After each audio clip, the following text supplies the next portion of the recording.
అందరికీ నమస్కారం అండి. ముందుగా మన యూట్యూబ్ ఛానల్‌కు స్వాగతం. ఈ వీడియోలో మనం కార్తీక పురాణం యొక్క 5వ అధ్యాయం గురించి తెలుసుకుందాం. పురాణ పఠన మహత్యం శత్రుజిత్ చరిత్రం. వశిష్ఠుడు తిరిగి ఇట్లు చెప్పెను. ఓ జనక మహారాజా వినుము. కార్తీక మాసమందు పాపక్షయం కొరకు పుణ్యమును చేయవలయును. పుణ్యము చేత పాపం నశించుటయే కాక పుణ్యము అధికమగును.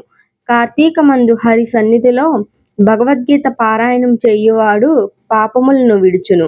కార్తీక మాసమందు తులసీ దళములతోనూ తెల్లనివి నల్లనివైన అవిసె పూలతోనూ కరవీర అంటే గన్నేరు పూలతోనూ హరిని పూజించిన ఎడల వైకుంఠమునకు పోయి హరితో కూడా సుఖించును. కార్తీక మాసమున భగవద్గీత యందు విభూతి విశ్వరూప సందర్శనాధ్యాయములను హరి సన్నిధిలో పారాయణ చెయ్యువారు వైకుంఠ లోకమునకు అధిపతి అగును.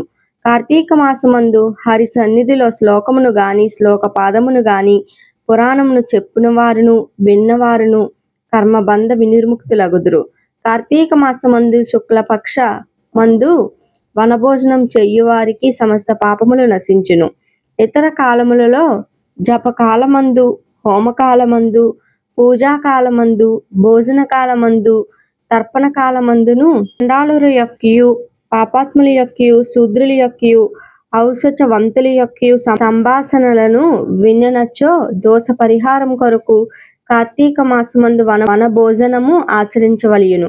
అనేక జాతి వృక్షములతో కూడిన వనమందు అనగా ఆమలక అంటే ఉసిరిక వృక్షము వద్ద సాలగ్రామం నుంచి పుష్పాక్షాదులతో పూజించి శక్తి కొలది బ్రాహ్మణులను భుజించి భోజనం చేయవలను.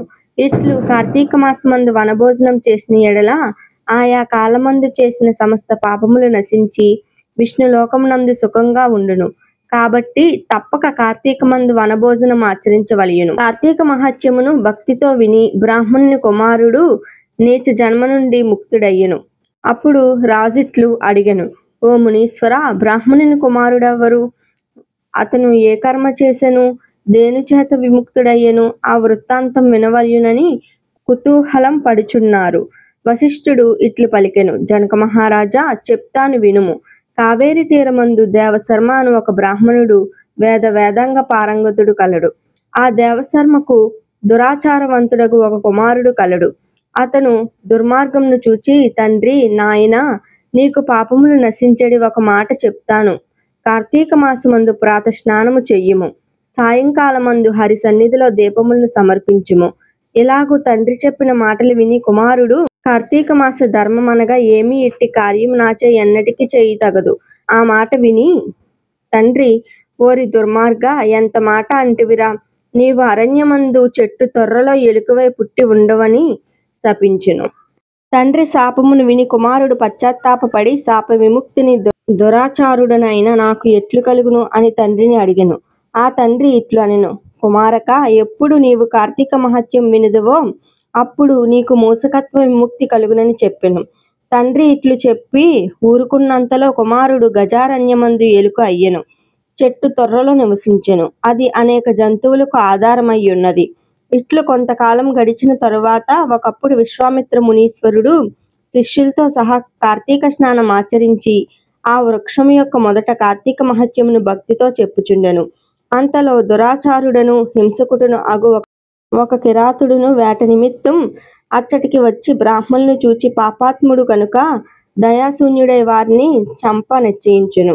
అంతలో విశ్వామిత్రాది ముని సందర్శనం వల్ల వానికి జ్ఞానం కలిగి సంతోషించి, అయ్యా, ఏమిటి ఈ పని వల్ల ఏమి ఫలం అని అడిగెను. కిరాతకునిచే అడుగబడిన విశ్వామిత్రుడు ఇట్లు చెప్పెను, కిరాత, వినుము చెప్తాను. నీ బుద్ధి మంచిదైనది.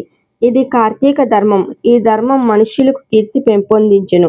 కార్తీక మాసమందు మోహము చేతనైనను స్నాన దానాధికమును చేసినవాడు పాప విముక్తుడై వైకుంఠమును చేరును.